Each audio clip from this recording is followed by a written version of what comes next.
Have you ever walked out into a bright summer afternoon and instead of feeling free and light, you felt something tighten inside your chest? The sun is out, the streets are full, everyone around you seems happy, laughing, moving easily through the heat, and you're standing there, quietly wishing you could just go back inside, close the blinds, and let the world get quiet again. And maybe you've told yourself you're just not a summer person, that you hate the heat, or the crowds, or the noise. But somewhere underneath that, there's a strange question you might not have let yourself ask. Why does something everyone else seems to love feel so exhausting to you?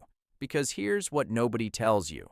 Summer isn't just warmer, it's louder, it's brighter, it's fuller, and for some nervous systems, that difference isn't small, it's overwhelming. Let's slow down and really look at this. Think about what actually happens when you step outside on a hot day. The light hits your eyes at full strength, the air is thick and heavy against your skin. There are people everywhere, talking, moving, brushing past you. There's traffic, music from somewhere, the smell of pavement and sunscreen and food carts, children shouting, a dog barking, the buzz of 100 conversations happening at once. Now, to a lot of people, this all just fades into the background. It becomes a pleasant blur. But for you, maybe none of it fades. Every single one of those things arrives loud and clear, all at the same time, demanding your attention. It's like the world forgot to leave any gaps for you to rest inside, and that's the part most people misunderstand about themselves. They think their reaction to summer is about preference, as if you simply chose to dislike the season, the way you might dislike a color. But it isn't a choice. It's not a mood. It's not you being difficult or antisocial or dramatic. What you're actually experiencing is something happening deep in your nervous system, below the level of thought. It's happening before you even have words for it. And once you understand it, you might stop blaming yourself for feeling this way. So let me ask you something. Why do some people walk through a crowded, sun-drenched street feeling energized, while others walk through the exact same street feeling like their battery is draining by the second? The answer isn't about willpower or attitude. It's about filtering. Here's how it works. Every second of every day, your senses are being flooded with information. Sights, sounds, textures, temperatures, smells, movement, far more than your conscious mind could ever handle. So your brain does something quietly remarkable. It filters, it decides what matters and what doesn't, and it lets most of it slip past you without you ever noticing. Think about the feeling of your clothes against your skin right now. You weren't aware of it a second ago, were you? Your brain had filtered it out because it wasn't important. Think about the hum of whatever device you're listening on. It was there the whole time, but your mind quietly set it aside.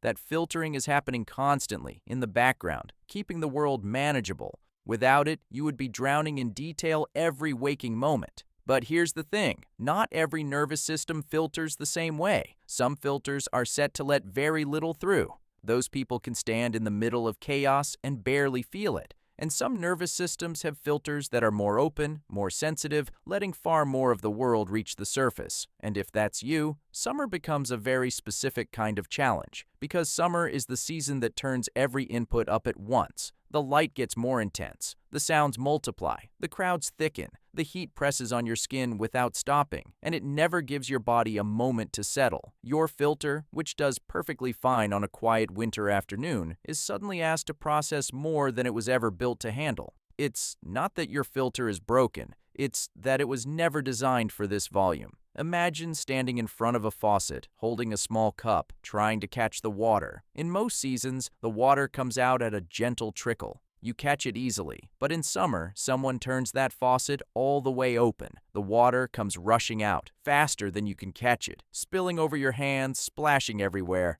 You're not doing anything wrong. Your hands aren't too slow. There's simply more water than any cup could hold. That's what your nervous system is doing on a summer afternoon, trying to catch every drop of a flood and quietly exhausting itself in the effort. Let me give you some ordinary moments where this shows up, so you can recognize them. Like when you go to an outdoor gathering, a barbecue, a beach day, a festival, and within an hour, you feel a strange heaviness settling over you. Everyone else is having fun, but you're quietly counting down the minutes until you can leave. You're not bored, you're not ungrateful, you're full. Your system has taken in as much as it can hold, and now it's just trying to stay upright under the weight of it. Or like when you come home after a day of running errands in the heat, and even though you didn't do anything physically hard, you feel completely wiped out. You collapse onto the couch, and you can't explain why you're so tired. You didn't run a marathon. You just walked through a busy store, sat in traffic, stood in a few lines. But it's because processing all that input is work. Invisible work, but real work. Your brain has been lifting weights all day where no one could see. Or like when you find yourself getting unexpectedly irritable in a crowded, sunny place. Snapping at someone you love over something small. Feeling your patience thin out for no reason you can name. That irritation isn't really about them, and it isn't really about the small thing that set it off. It's your nervous system waving a flag, saying, "I've taken in too much. I need this to stop." Or even like when you sit in a hot, packed room and suddenly you just can't follow the conversation anymore. The words are there, but they slide right past you. You're not being rude, and you're not losing focus because you don't care. Your filter has already spent everything it had on the temperature, the noise, the movement, and there's nothing left over for language. Now here's where I want you to gently shift how you see all of this. Because maybe the problem was never that you hate summer. Maybe the truth is that you have a nervous system that notices more, that takes in more, that feels the texture of the world more vividly than the people around you. And in a quiet, gentle setting, that same sensitivity can be beautiful. It's the reason you might feel deeply moved by music, or notice small details others miss, or sense the mood of a room the moment you walk in. The reason a certain light through a window can stop you in your tracks. The very same trait that overwhelms you in the summer heat is the trait that lets you experience life richly the rest of the time. It's not a flaw. It's the flip side of a gift. You can't have one without the other. The depth and the overwhelm come from the same place.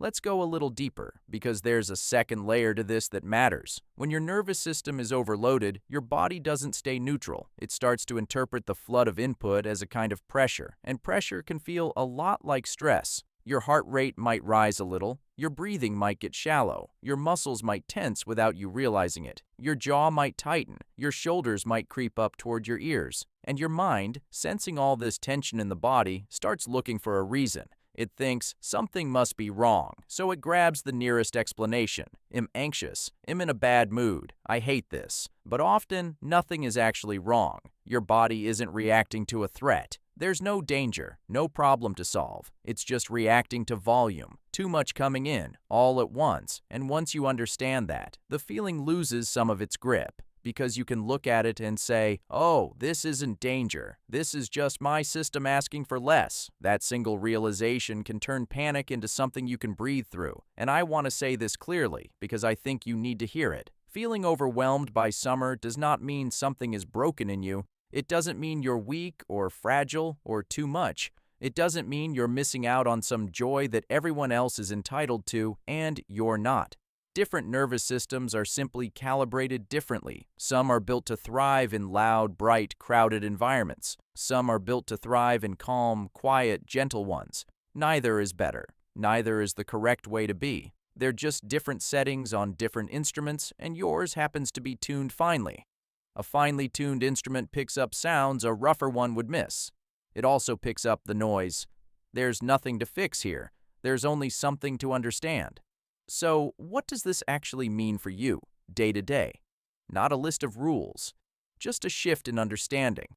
It means that when you feel that heaviness rising on a summer afternoon, you can recognize it for what it is.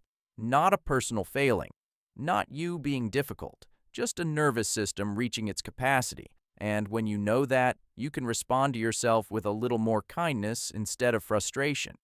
You can stop adding a second layer of suffering on top of the first, the layer where you judge yourself for feeling what you feel. It means you can stop forcing yourself to pretend that the crowded, sun-blasted festival is the peak of joy when your body is quietly begging to leave.